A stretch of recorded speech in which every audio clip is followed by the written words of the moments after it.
Bonjour, je m'appelle Étienne Bourdet, je représente Léonard, la plateforme innovation et prospective du groupe Vinci, et plus particulièrement le projet de la rue commune que nous portons en groupement avec l'agence Richer Associés pour les sujets d'architecture, d'urbanisme et de mobilité, et également l'agence Franck Boutet Consultant pour les volets ingénierie environnementale.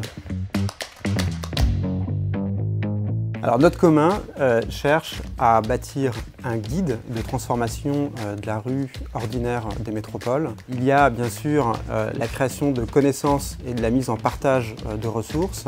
Il y a les sujets également de logistique urbaine, de mobilité, également d'urbanisme circulaire, d'îlots de chaleur, et puis plus généralement des transitions que nous devons opérer en mettant en avant une hypothèse, le retrait partiel de la voiture. On part de l'usager pour définir le besoin actuel et les attentes.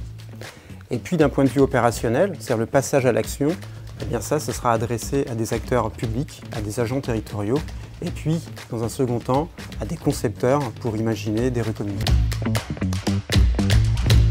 Alors la ressource que nous allons créer, ce commun, c'est un guide opérationnel qui sera bien sûr gratuit et qui sera disponible à partir de fin 2022. Nous avons fait le choix d'être en licence Creative Commons, non commerciale, c'est-à-dire que tout le monde pourra utiliser ce commun et pourra surtout le prolonger. Aujourd'hui, nous avons plus de 500 professionnels qualifiés qui sont en prise directe avec ce commun.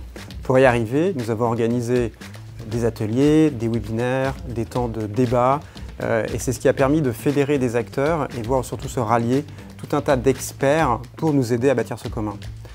Ensuite, et ça a été vraiment une action extrêmement forte et qui a représenté une mobilisation inespérée, on a lancé une consultation citoyenne et au bout de 3 mois, il y a eu 25 000 participants, plus de 200 000 votes et on a surtout reçu 780 propositions de citoyens. On a ciblé les 21 grandes métropoles françaises.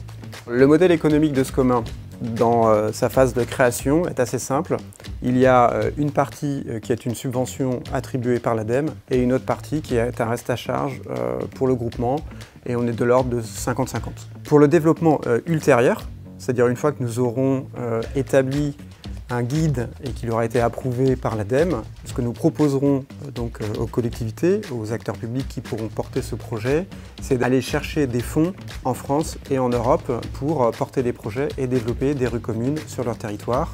L'objectif étant que chaque métropole s'approprie ce sujet, développe des rues communes et que ultérieurement, tout ça retombe dans le langage commun et que ça fasse partie de la plupart des cahiers des charges pour créer des espaces publics et des rues ordinaires des métropoles. Parce que déjà, pour nous, ça a été une grande découverte. C'est aussi parce que finalement, dans les marchés publics, on avait ce sujet de la rue commune entre les mains, mais on ne trouvait pas un cadre de travail préexistant.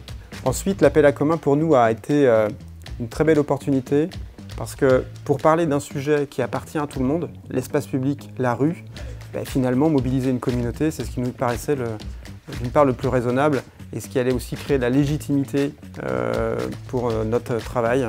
Donc pour nous, ça a été une évidence de participer à cette consultation.